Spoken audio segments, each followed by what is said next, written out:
the News Roundup, and I am FATOU DRAMMEH. Here are your headlines.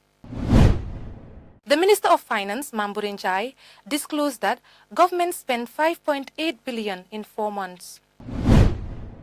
Fatou Bensouda vows to stand firm after U.S. President Donald Trump authorized sanctions against the International Criminal Court.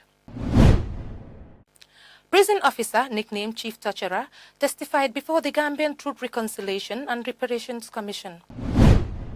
Nigerian national charged with human trafficking. These are our headlines, and now the news in detail.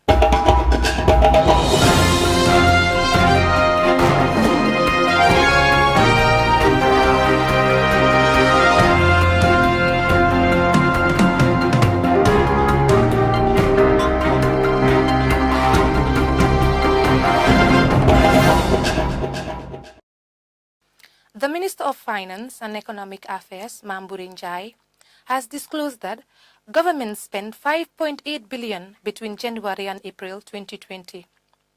Speaking during the oral ministerial statement on the implementation and the monitoring of the annual budget at the second ordinary session of the National Assembly in the 2020 legislative year, Njai explained out on the total government expenditure.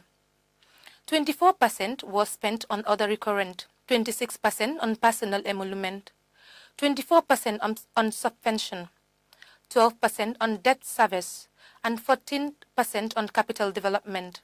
He said the recurrent expenditure increased from $194 million in 2019 to 1.22%.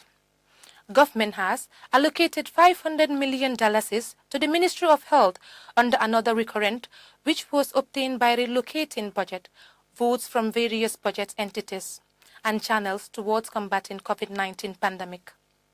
The Chief Prosecutor of the International Criminal Court, Fatou Bensouda, has vowed to stand firm after U.S. President Donald Trump authorized sanctions against the International Criminal Court, which is probing suspected war crimes by American troops in Afghanistan. Fatou said she will not be swayed from her mission of prosecuting international crimes. Trump authorized sanctions on Thursday against the International Criminal Court, which has indicated that it is investigating U.S. troops in Afghanistan, as well as alleged crimes by Afghans and Taliban forces. Bensouda has not further specified the types of crimes being investigated. The sanctions could impose financial and travel restrictions on International Criminal Court employees and their families. Prison officer, alias Chief Torturer, testified before the Gambian Truth, Reconciliation and Reparations Commission. Chief Torturer of the Maltu Central Prison, Ibrahima Jambe, has admitted using torture methods, including beatings, to extract false confessions from inmates. Ibrahima Jambe's name has been adversely mentioned by witnesses, including prisoners and officers, testifying at the TRRC.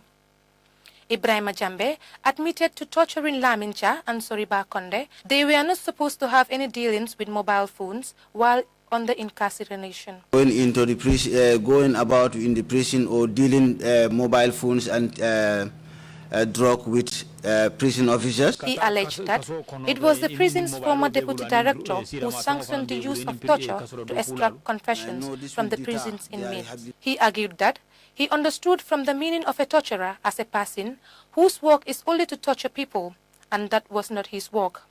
He finally appealed for forgiveness from his victims. 2 Nigerian nationals are charged with trafficking young girls from Nigeria to the Gambia.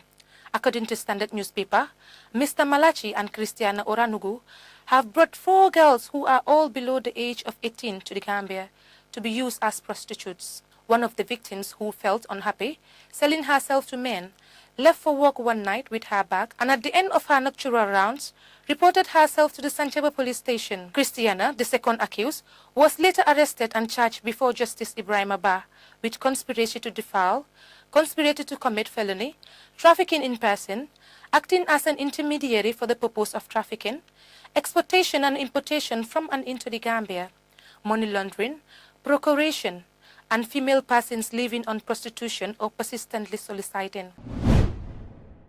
Well, viewers, this is all we have for you on today's News Roundup. Have a blessed weekend. Bye-bye.